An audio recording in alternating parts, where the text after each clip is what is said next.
Yeah, sure. Why? Of course I did. I don't want to see anybody that shares a job with you. Get let go. That's not the. That's a tough feeling. With family and school and whether it's in college or pro, like we're in the media every single day, and there's a human element to this, and that I don't want to forget. I just remember all those coaches that or people that reached out after I was let go, and you know, I think that's important because nobody texts when you lose; they all text when you win. So it's a good reminder. That's Mike Vrabel talking this week about his own, personal touch point and reaching out to Brian Callahan after he got the news on Monday that he would no longer be the head coach of the Tennessee Titans. Happy to say hello to my partner in Keagan Stiefel here today, and also hello to Jim Wyatt, who has been on the Titans beat since the 90s. Jim, you've seen a lot down there. So how does this week and everything that has unfolded compare to what you've seen over the years?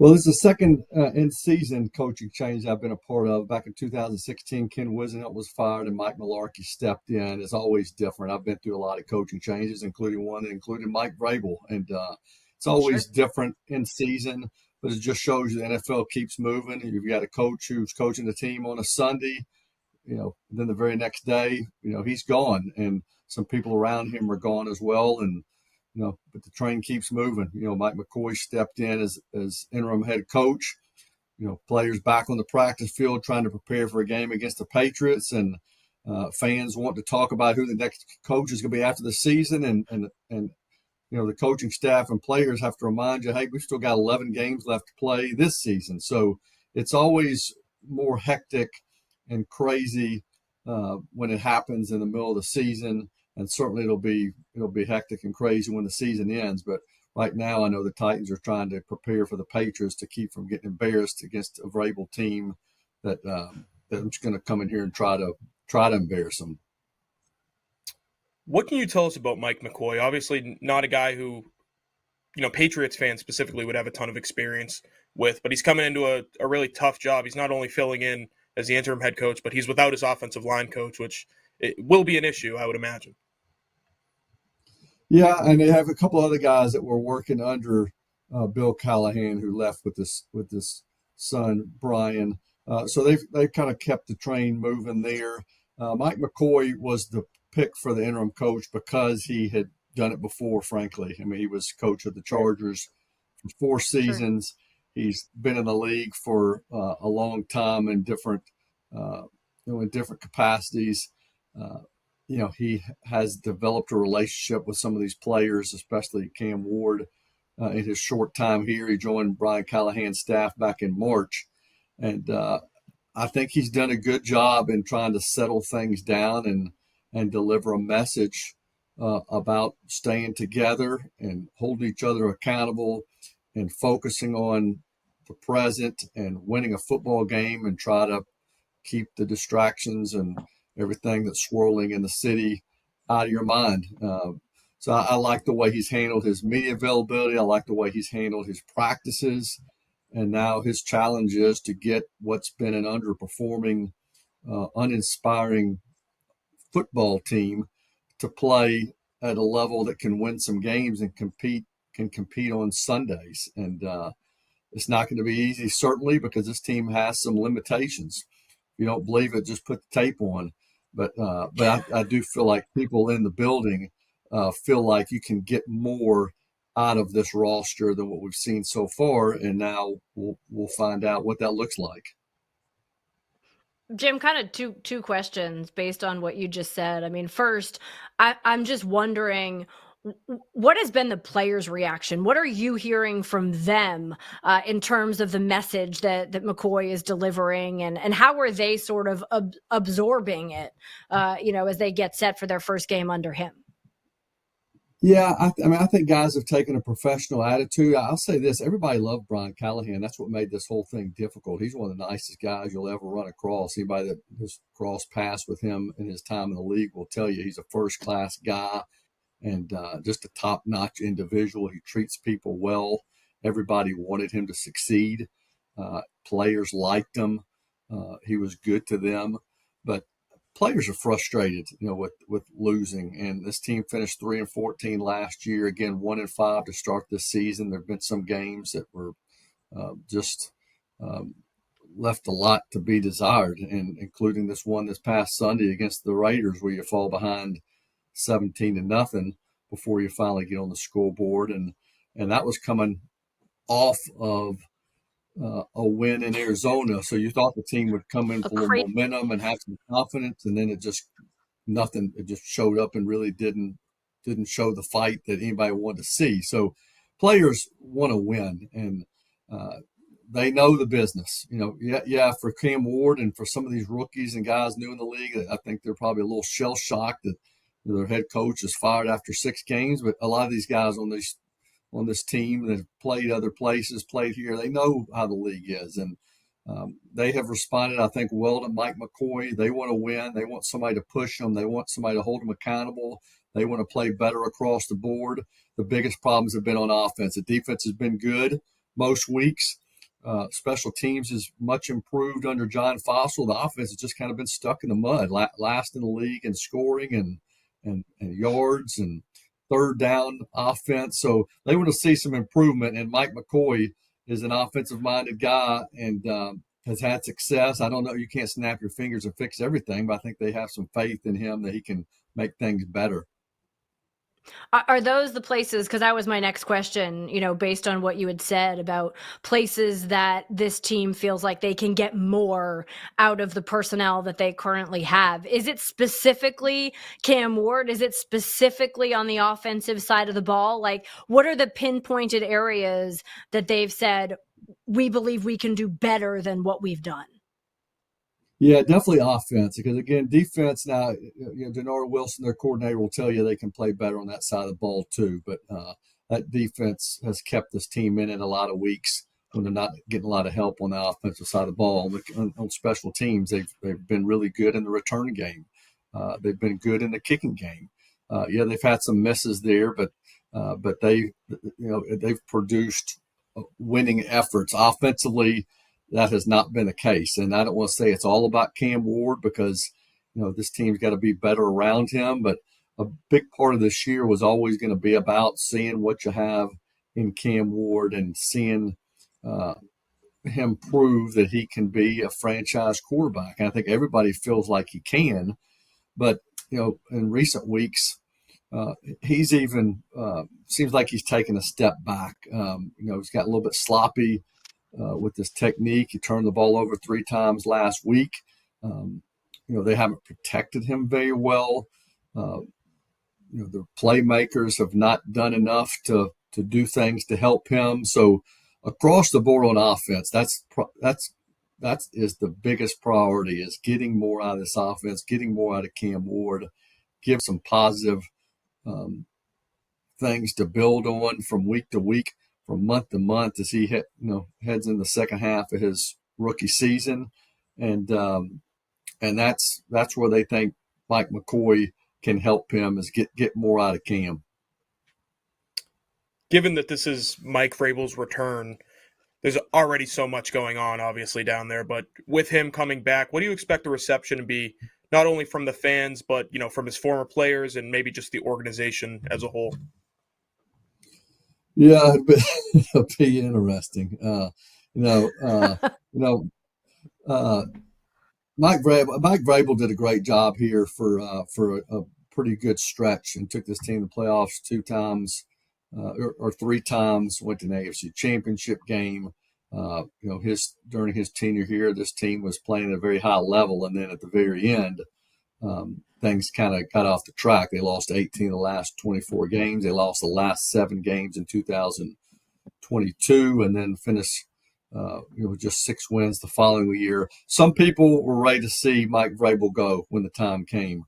Other people, at least the fan base, felt like the team reacted too soon and should have given him time. There were some things going on off the field, behind the scenes, as far as him, who he was working with in the building, that made things not go as smoothly as I think everybody would have liked. I think that contributed to his departure. just some people not really seeing eye to eye. But I think as players, and again, this team's changed a lot, even just since he was here not long ago. But the players that were here with him, they like him, they respect him, they want to win a football game. It's not about meeting Mike Vrabel. I think the reaction will be more from the fan base, and I'll be curious to see what it looks like. I'm sure there's going to be a lot of Patriots here. Attendance at some of these games recently, the Titans haven't been great just because of the product that's been on the field. So I'm curious to see myself what it looks like on Sunday, what kind of reaction he gets when he comes running out of that tunnel. But it's going to be hard to tell just because they're not going to announce Mike Vrabel coming out of that tunnel. And so you'll see him, but it's going to be the Patriots coming out. And I'm sure there's going to be a lot of Patriots fans here. Nashville's a destination city. It always has a ton of opposing teams' fans here, so I'm sure we're going to hear them. I think the good news, if you're a Titans fan, it's going to be hard to tell because the Patriots' colors are very similar to the Titans, so it's not going to be like the Chiefs or the Steelers or the Packers rolling here, and you're going to see their team colors all over the stadium.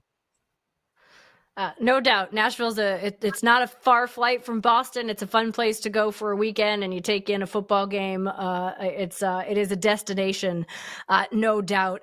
There's been a lot made nationally over the timing of when the Titans decided to move on from Brian Callahan, and maybe not wanting to do it related to the bye, not wanting to do it right after their former coach is down there, and maybe hands them a loss. I mean, do you read anything into all that sort of buzz that went around this week, Jim?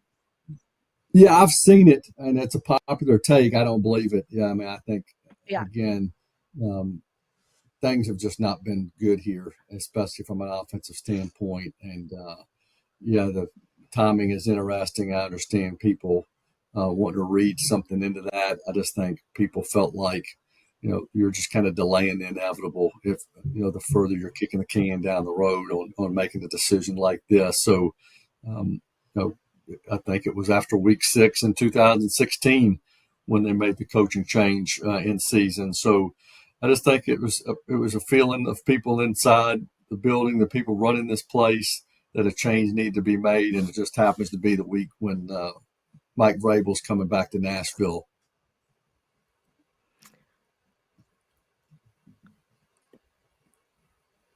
To that end, let me just follow up. I think I've had the conversation with several executives around the league, and Jim, I'm sure you have in your time too, that one of the most challenging things for a young quarterback is to have multiple voices in their ear and to have to learn not just the transition into the league, but, Cam Ward's already had to do that, right? I mean, Brian Callahan was no longer his play caller before he was removed from the head coaching job. So he's already had to kind of navigate some of that.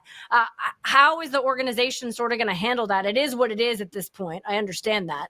But obviously they want to see Ward succeed as well. So how is that something that they plan to really get their hands around to try to take baby steps maybe towards, developing this young quarterback?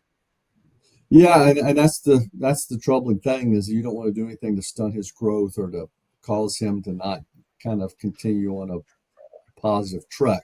I tell you what, Cam is as positive a guy and as hardworking as a guy as I've been around. And he's had to deal with a lot of adversity here. He doesn't seem fazed by it. He's very critical of himself, holds himself accountable.